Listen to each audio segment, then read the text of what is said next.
कृष्णा दोस्तों, ये हिंदू लोग मूर्ति पूजा ही क्यों करते हैं?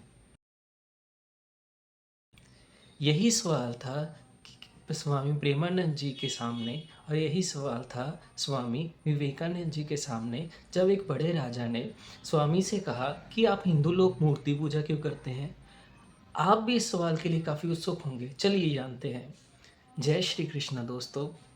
दोस्तों, मूर्ति या कोई भी वस्तु या कोई भी ऐसा स्थान जो ईश्वर से जुड़ा हो, वो ईश्वर के समान ही माना जाता है।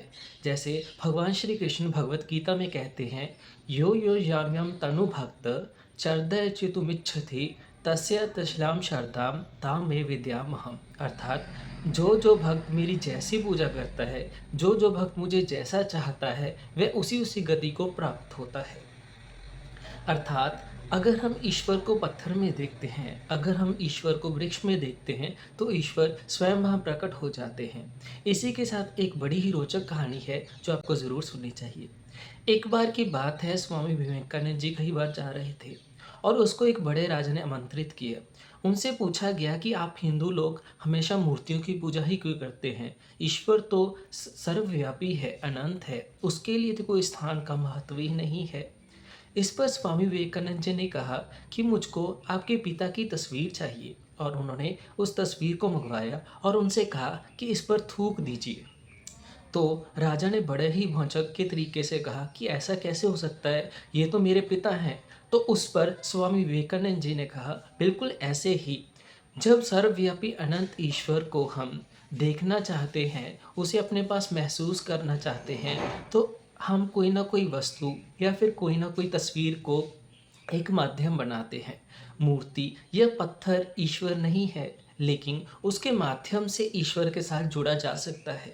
इसी तरह अक्सर हम देखते हैं कि आज सोशल मीडिया पर कहीं भी देख लो, हिंदुओं का बहुत अपमान हो रहा है, सनातन धर्म का अपमान हो रहा है, उन्हें रूढ़िवादी कहा जाता है, बिछड़ा हुआ कहा जाता है, उन्हें कहा जाता है कि ये बुत प्रस्त करते हैं, ये मूर्तियों को पूजते हैं।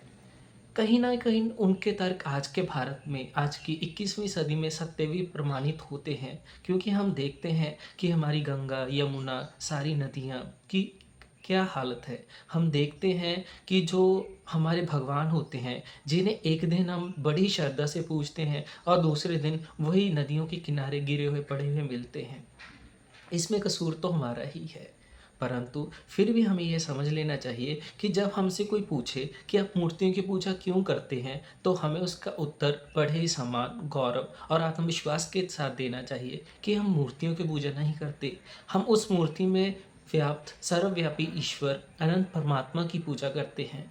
क्योंकि ज़रूरी तो नहीं है ना कि उस व्यापी सर्वव्यापी ईश्वर को पाने के लिए, उसको महसूस करने के लिए केवल एक ही माध्यम हो, केवल एक ही रास्ता हो। सत्य तो ये है कि कोई भी कभी भी उस ईश्वर को कैसे भी प्राप्त कर सकता है। सोचिए, मैं आपसे कहूँ कि मुझे इंटरनेट चाहिए, तो मुझे आप क्या ला कर देंगे? बिल्कुल, आप मुझे फ़ोन ला कर देंगे, लैपटॉप ला कर देंगे, लेकिन मैंने तो आपसे इंटरनेट मांगा। वो इंटरनेट सर्वव्यापी है, हर जगह वायु में हर जगह उपस्थित है, सब जगह फैला हुआ है। परंतु जब मुझे उससे कनेक्ट करना होगा, तो मुझे कोई डिवाइस ही चाहिए, मुझे कोई ना कोई साधन ही चाहिए। इसलिए आपने मुझे फ़ोन ला कर दिया, परंतु फ़ोन तो इंटरनेट नहीं है। इसका अर्थ ये है कि बेशक फ़ोन इंटरनेट नहीं है, परंतु फ़ोन के साथ जो जुड़ा हुआ है सर्वव्यापी, जो इंटरनेट जुड़ा हुआ है, मैं उसके माध्यम से ही उससे कनेक्ट कर सकता हूँ। यही संदर्भ में अगर हम ईश्वर और मनुष्य की बात करें, अगर हम ईश्वर और किसी वस्तु की बात करें, तो यहाँ पर भी वे सत्य प्रमाणित होते ही हैं। इसलिए बहुत बहुत धन्यवाद। अब आपको समझ आ गया होगा कि हम मूर्तियों की पूजा क्यों करते हैं। हरे कृष्णा।